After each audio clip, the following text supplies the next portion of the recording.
Captain, my captain, we're heading into week 5 of the NFL season, and this is our DFS Showdown slate video. We're going to be previewing the Tampa Bay Buccaneers versus the Atlanta Falcons. Myself and Austin Amandolia are here to give you our top captain picks and build out the rest of these showdown lineups to help you take down those tournaments. Stay tuned.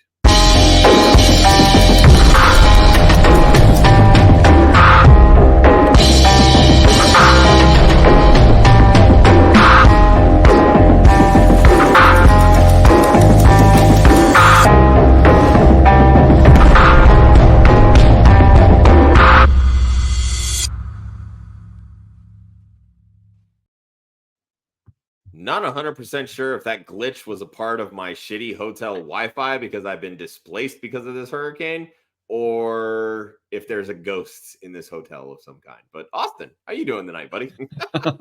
I'm doing much better than you are, my friend. I'm looking forward to watching my Falcons probably embarrass themselves in prime time while my Atlanta Braves embarrass themselves in the wild card. Oh, wow. You're just getting embarrassed left and right, aren't you? Both sides of the coin here. Well, what's not embarrassing are your DFS picks of late because they have been on absolute fire.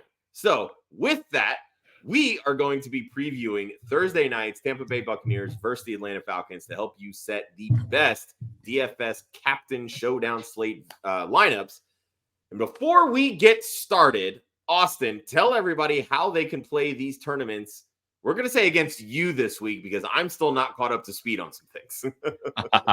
Yes, you can play against me and other Club Fantasy folks on DraftKings. We have a league. The link to join is in the show description. We run 4 contests every week. We run a contest for each of the primetime games, and we run a main slate contest. They're all $2 a pop, 12-person leagues. If we fill them up, we'll start adding more. But you can come play against us and try and take my money. Love it. And as always, a friendly reminder, our sister site, Women of Fantasy Football, have a great partnership with Trophy Smack. So you can head over to trophysmack.com/WOF. That's WOFF. Get all of your achievement-based needs, trophies, belts, rings, wall smack, buy a greeting card for the weekly loser of your team, thanking them for their friendly contributions to your championship victory parade and all that good jazz. So once again, trophysmack.com/WOF, WOFF.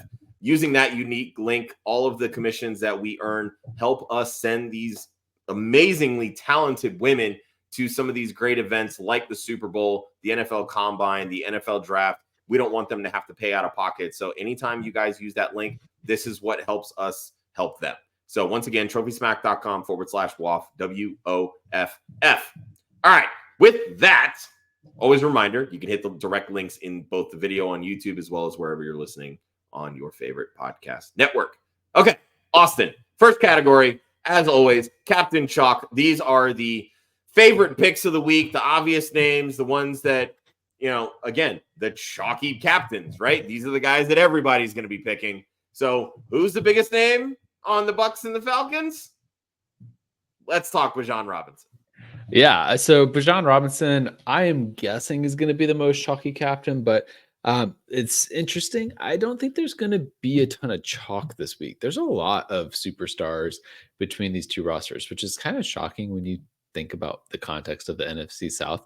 But there are 4 players that I think that have the kind of name recognition to be prominent captains. But I went back and looked, and when Philadelphia and Atlanta played on a primetime game here recently, Bijan Robinson was about 10% rostered, and that was in a similar type of matchup where the other team had 2 pretty solid players that could contend for that captain slot.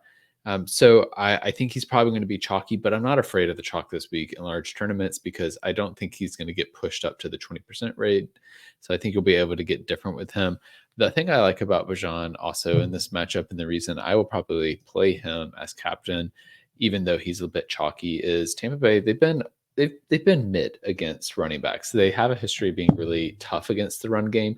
But so far this year, they have given up the 11th most points out of the 28 teams that are playing this week. They average about 21.6 points allowed to the running back position, and Atlanta is favored, and they are the home team. Those are all recipes for the run game to do well. And I think that this offense better get the run game rolling, is all I have to say, because they took Bijan Robinson with a top 10 pick. They have to be able to run the ball well. Yeah, well, they also took Kyle Pitts with a top 5 pick, and we've seen how that's worked out for us. So next category is going to be the mutineer. These are going to be the contrarian captain choices that offer a little bit of variety and some upside in some of these larger tournaments.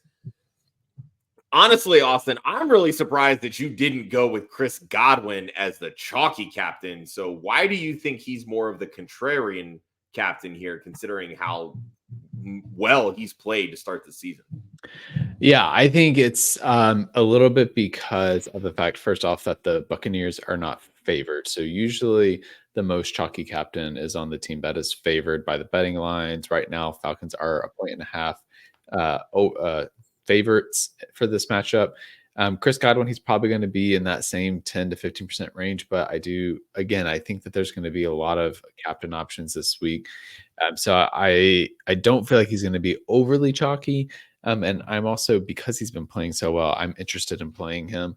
One thing I want to highlight with Chris Godwin, more than why he's a good pick to have in your captain spot, is to talk about just the overall way I'm approaching the slate, which typically I'm playing a lot of single entry on these showdown slates. And I'll play like 2 or 3 different lineups because I'm not putting forward a ton of bankroll against these showdown slates. But this is a matchup where I'm more likely to do some 3 max centers because there are many different ways I'm interested in attacking this game because of the different captains that I think could end up being optimal. Chris Godwin is one of them. If you think that the Buccaneers end up winning this matchup coming in as underdogs, I think he's a great person to have on that side, and you stack him with Baker Mayfield, maybe get another pass catcher in there and go from there. Your other contrarian pick here, I find really interesting. This is somebody that I was looking at during the free agent period when he signed in Atlanta. And I said, oh, there's some opportunity here. We might get to see some vintage Darnell Mooney. Why do you like him as more of a contrarian pick over someone like, say, Drake London? I think because he's going to be more contrarian than Drake London is kind of the first bit here. And he's been getting a pretty decent share of targets. Right now, he is second on the Falcons in targets. He has 23 targets compared to Drake London, who does have 31. So obviously Drake London is leading on that category, but I think that if you're in a large field tournament, I think Darnell Mooney is going to be a really good contrarian captain slot. I could see him being like 5% rostered in the captain spot, which is going to be incredible if he hits. I think too, there's been some data, and I don't have the source off the top of my head, but there's data out there to suggest that the wide receiver 1 and the wide receiver 2 have very similar correlation levels when it comes to particularly single game sample sizes where you're trying to hit the ceiling. And so the wide receiver 2 in the offense is often as successful as a wide receiver 1 on these showdown slates. So pivoting to the wide receiver 2 is actually a really easy way to get contrarian, but still access that upside because of the ability of them to continue to compete for targets. So I like Darnell Mooney. He's getting the target volume, and the Buccaneers, I think one of the things about this side is you'll look at this and you'll say, oh, well, the Buccaneers are pretty tough against the pass so far, which has been true, but it's a single game sample size. It's a Thursday night football game. And when we're playing these single games, we're betting on variance, we're betting on upside. And I think the best example of this is when we talked about last week's game. We were like, play the running backs. The Giants and the Cowboys can't stop the run. Well, they both freaking stopped the run on that one game sample. And that possibility is still here. So I think picking Darnell Mooney in a captain spot is a way to get different off of the way that most people will think this game will go, and where the betting lines think where it's going to go. Makes sense. All right, so we've given you some captains. Let's talk about the first mate, because every captain needs a reliable crew. So these are going to be the standouts on these two teams that help us maximize your lineup's potential. I talked a little bit about Drake London. Let's continue this conversation. Why Drake London if you're pairing him with, say, Darnell Mooney or Chris Godwin? Yeah, so I think the betting lines on this are really interesting to me. The over under is at 44, which honestly feels kind of low for where this game could go. Like both of these offenses have a decent amount of upside. Yeah, Atlanta hasn't figured it out yet, but Baker Mayfield and Tampa Bay, they've been putting up points. Like they just put up 30 on your Philadelphia Eagles. Sorry, buddy.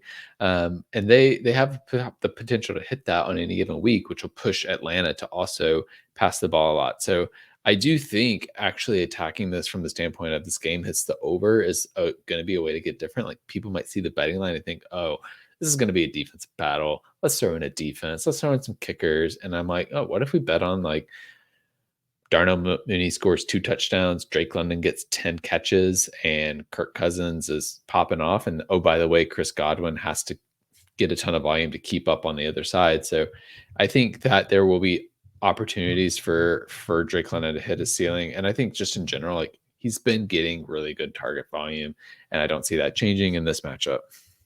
So let's go on the other side of that. Much cheaper option, about half the price.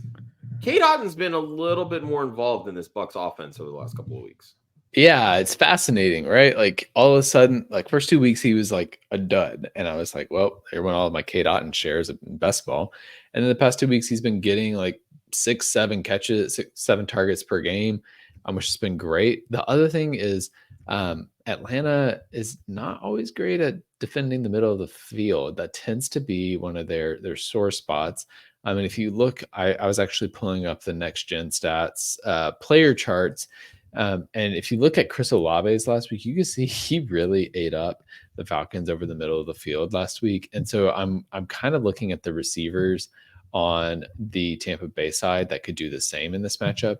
And Cade Otton is one of them. Like he can get open in the middle of the field, asking Chris Godwin, which is why I like him in this matchup. So it's a bet on volume. It's a bet that the Falcons still won't be doing that well defending the middle of the field. Also, one of their suddenly star linebacker Troy Anderson is going to be out in this matchup, so they're more beat up in the middle of the field, which will open up more opportunities. I like it.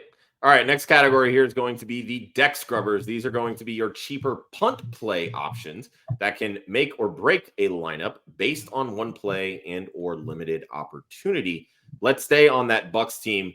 Saw Sterling Shepard get a little involved last Sunday against my Eagles and their crappy ass secondary. Shepard has a great rapport with Baker Mayfield going all the way back to their Oklahoma days. We've seen really good Sterling Shepard. This continues against Atlanta, you think? Yeah, and I think like first off, he's only $1,600. So I'm finding it interesting that you can squeeze in some of the elite players. Like if you have Bijan Robinson as your captain spot, you can get Tyler Algier, you can get Chris Godwin in there. You can maybe squeeze in Drake London or Kirk Cousins, like one of the quarterbacks, and then drop down, get Sterling Shepard, which is a way that you can open up some flexibility from a salary perspective. I'm also trying to leave a lot of salary on the table this week because I think that because there are so many star names in this matchup, there could be a temptation to try and max out the salary. So I'm trying to lean away from that. And Sterling Shepard, he's going to be the wide receiver 3 in this offense, which we've seen be an important role in Tampa Bay. Trey Palmer did not practice. He's got a concussion, most likely going to be missing this game. Jalen McMillan also did not practice with hamstring injury, so there's a good chance he's missing the game. So Sterling Shepard, there's no reason he can't have that role. I do think it may be a situation where you pick either Cade Otton or Sterling Shepard to start in your lineup because they kind of are going to be competing for that same role.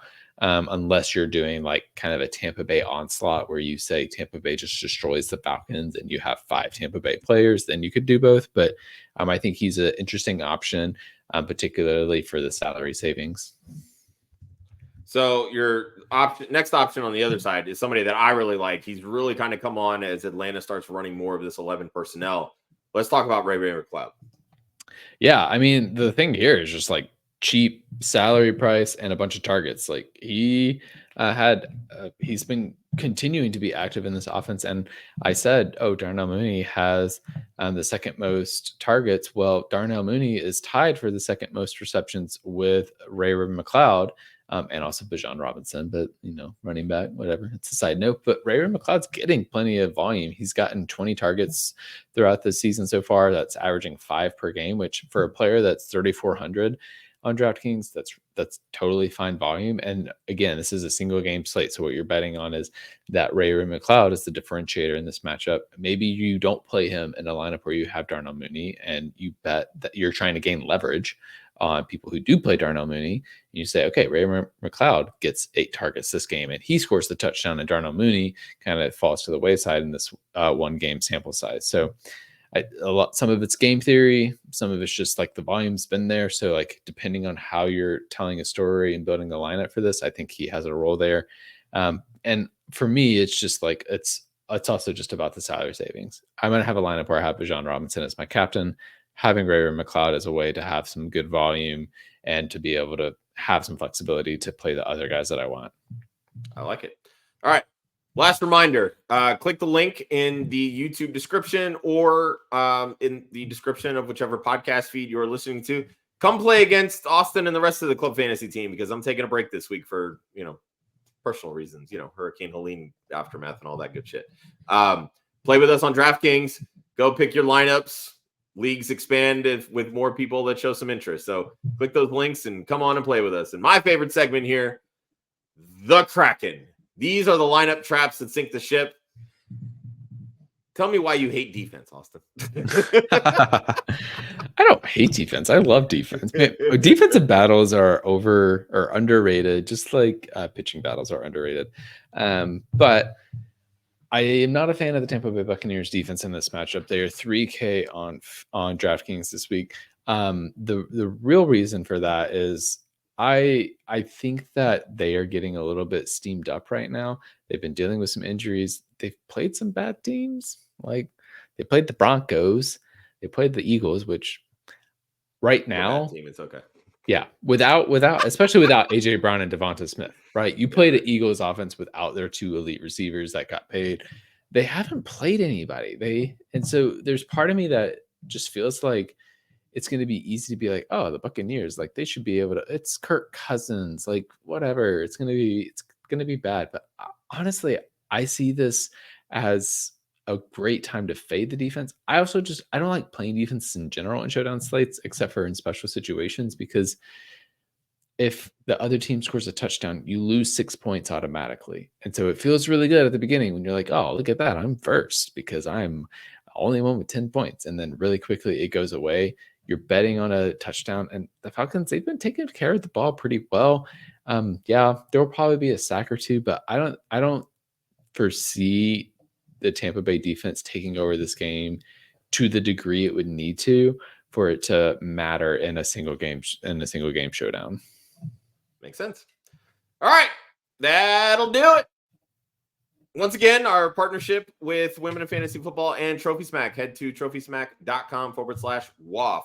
WOFF.